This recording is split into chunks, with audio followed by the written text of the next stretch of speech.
ইরানের প্রিন্স ওমরের হাতে ধরা পড়ে গেল। ইরানের যুবরাজ হত্যা করবেন, জল্লাদ তলোয়ার উঠাইছে।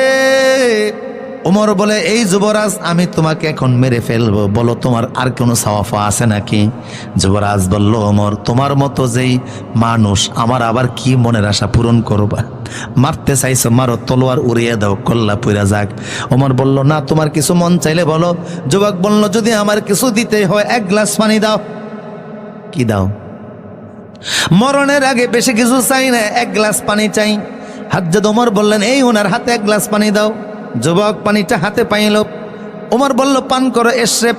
যুবক বলল, না, পান করবো না। কয় কেন? কয়, তুমি ওমর বড় কঠিন মানুষ, আমার বিশ্বাস তুমি আমারে পুরা গ্লাসের পানি পান করতে দিবে না। অর্ধেকটা পানি পান করার পরে তুমি গ্লাসের পানি পান করা অবস্থায় তলোয়ার মাইরা আমারে শেষ করে দিবে। ওমর বলল, না, আমি এতটা কঠোর হৃদয়ের মানুষ না, আমি সফট মনের মানুষ, আমি তোমারে পুরাটা পানি খাইতে দিব। যুবক বলল, বিশ্বাস করি না। ওমর বলল, কিভাবে বললে তুমি বিশ্বাস করবা? যুবক বলল, ওমর, তাহলে তুমি বলো, এই যুবক, এই গ্লাসের পানি পুরাটা পান করার আগে আমি তোমারে ফাঁসি দিব।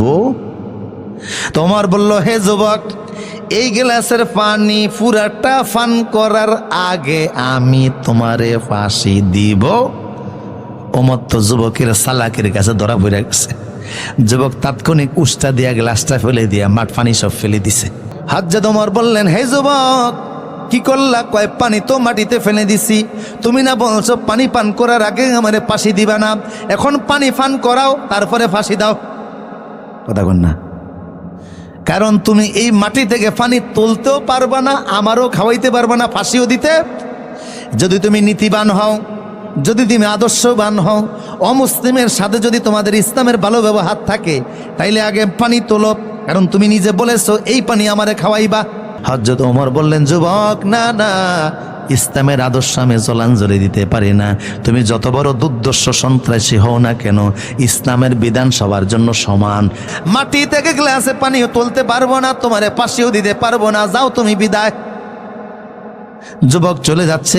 ঘর থেকে বের হওয়ার পরে আবার যুবক ঘরের দিকে ফিরে এসে ওমরকে এসে বললেন, ওমর, আমার কালেমা পড়ে মুসলমান বানিয়ে দাও। যুবক বলল, ওমর, তলোয়ারের ভয় দেখাইলাম, কালেমা পড়ো নাই, এখন তুমি আবার নিজে স্বেচ্ছায় এসে কালেমা পড়তে চাও কেন? অমুসলিম যুবক বলল, ওমর, তোমার চোখরাঙ্গানি আমারে নরম করতে পারে নাই, তোমার তলোয়ারের ভয় আমারে নরম করতে পারে নাই, কিন্তু তোমার আদর্শ আমারে নরম করে দিছে।